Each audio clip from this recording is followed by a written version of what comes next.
इस वीडियो में यहाँ हमें एक अदद फंक्शन f(x) का ग्राफ दिया गया है और नीचे हमें 4 ऑप्शंस दिए गए हैं और हमसे पूछा गया है कि इस फंक्शन f(x) जो हमें ऊपर दिया गया है, नीचे दिए गए चारों ग्राफ्स में से कौन सा ग्राफ इस फंक्शन f(x) का डेरिवेटिव या f'(x) हो सकता है। अब f'(x) हम जानते हैं पिछली वीडियो से कि दरअसल स्लोप ऑफ टेंजेंट होता है एक फंक्शन का। इसी स्लोप ऑफ टेंजेंट की मदद से विजुअली इस ग्राफ को देखकर हम अंदाज़ा लगाने की कोशिश करते हैं। मुख्तलिफ मकामात पर हम इस ग्राफ को देखेंगे और देखेंगे कि इसकी स्लोप ऑफ टेंजेंट क्या हो सकती है। उसके ज़रिए इन ऑप्शंस में से हम देखते हैं कि कौन सा ऑप्शन इस फंक्शन का डेरिवेटिव या स्लोप हो सकता है।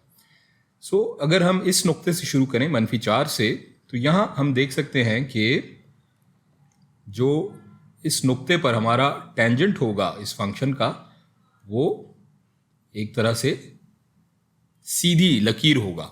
यानी हम कह सकते हैं कि जो स्लोप है अगर सीधी लकीर है तो वो इन्फिनिटी पे आ रहा होगा, इन्फिनिटी की तरफ से आ रहा होगा। और इस नुक्ते से अगर हम आगे बढ़ते हैं, इस नुक्ते पर आते हैं, इस नुक्ते से मज़ीद आगे आते हैं, फर्दर आगे आते जाएंगे, तो हर नुक्ते पर हम आगे देख सकते हैं कि इसका टेंजेंट या स्लोप ऑफ द टेंजेंट वो जैसे जैसे इन्फिनिटी से हम आगे बढ़ रहे हैं मज़ीद मस्बत इसके मस्बत कदर के अंदर कमी वाक़ होती जा रही है। यानी कि इन्फिनिटी से इसकी जो स्लोप है, जो स्लोप ऑफ टेंजेंट है, वो कम मस्बत होता जा रहा है जैसे जैसे हम ग्राफ पे आगे बढ़ रहे हैं, सिफर की जानिब जा रहे हैं। इस हिसाब से अगर हम यहाँ देखें तो हमारा स्लोप इन्फिनिटी से कम मस्बत अक़दार की तरफ जाता हुआ हमें नज़र आना चाहिए। अगर हम इस ग्राफ को देखें तो यहाँ तो ये इन्फिनिटी से तो आ रहा है, ये एक तकरीबन सीधी लकीर, लेकिन ये कम मस्बत की बजाय इसकी अक़दार जो हैं वो ज़्यादा मस्बत होती हुई हमें नज़र आ रही है। ये हमारा ऑप्शन नहीं होगा।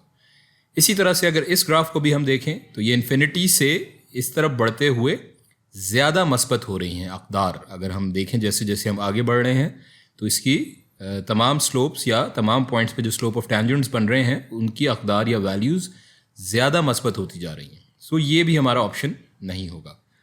अब अगर इन दो ग्राफ्स के ऊपर हम आ जाएं तो यहाँ हम देख सकते हैं कि ये इन्फिनिटी से इसकी वैल्यू आ रही है सीधा स्लोप, और जैसे जैसे हम आगे बढ़ रहे हैं ये अक़दार या वैल्यूज़ कम मस्बत होती जा रही हैं।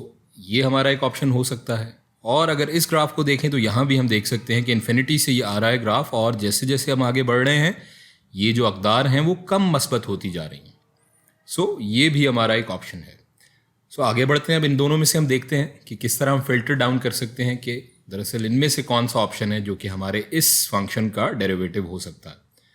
अब अगर हम सिफर पे आएँ तो सिफर पे हम देख सकते हैं कि हमारी जो स्लोप है वो एक स्ट्रेट लाइन हो जाती है। यानी कि इसका ये मतलब है कि हमारी जो स्लोप होगी, ये स्लोप ऑफ टेंजेंट है, वो सिफर हो रहा है। स्ट्रेट लाइन का जो स्लोप है हम जानते हैं वो सिफर होती है। यहाँ हम देखेंगे अब इन दोनों ग्राफ्स में जो स्लोप के ग्राफ हैं कि जब x सिफर हो रहा है तो वहाँ स्लोप हमारी उसकी कदर भी सिफर किस ग्राफ में हो रही है। जब x की कदर सिफर है यहाँ पर तो हम देख सकते हैं कि ये स्लोप सिफर यहाँ नहीं है। इसका मतलब ये हुआ कि ये ग्राफ भी हमारे इस फंक्शन का डेरिवेटिव या स्लोप नहीं हो सकता। जबकि अब एक ही ऑप्शन हमारे पास बचा है, और यहाँ अगर हम देखें तो जब x की कदर सिफर है तो यहाँ इस स्लोप की कदर भी हम इस नुक्ते पर देख सकते हैं कि वो सिफर से गुजर रही है। ये हमारा ग्राफ हमारे इस फंक्शन का डेरिवेटिव होगा। हम आगे भी कंफर्म कर लेते हैं कि जैसे जैसे ये फंक्शन आगे बढ़ता है तो हम देख सकते हैं कि अब क्या हो रहा है, इसकी जो स्लोप्स हैं, जो स्लोप ऑफ टेंजेंट्स हैं, वो उनकी मस्बत जो उन अक़दार का जो मस्बतपन है या जो पॉजिटिवनेस है उसमें इजाफा हो रहा है जैसे जैसे हम आगे बढ़ रहे हैं। तो यहाँ भी अगर हम देखें जैसे जैसे ये सिफर से ग्राफ आगे बढ़ रहा है तो जो अक़दार हैं वो ज़्यादा मस्बत होती हुई हमें नज़र आ रही हैं। ये हमारा इस फंक्शन का डेरिवेटिव f'(x) का ग्राफ हो जाएगा।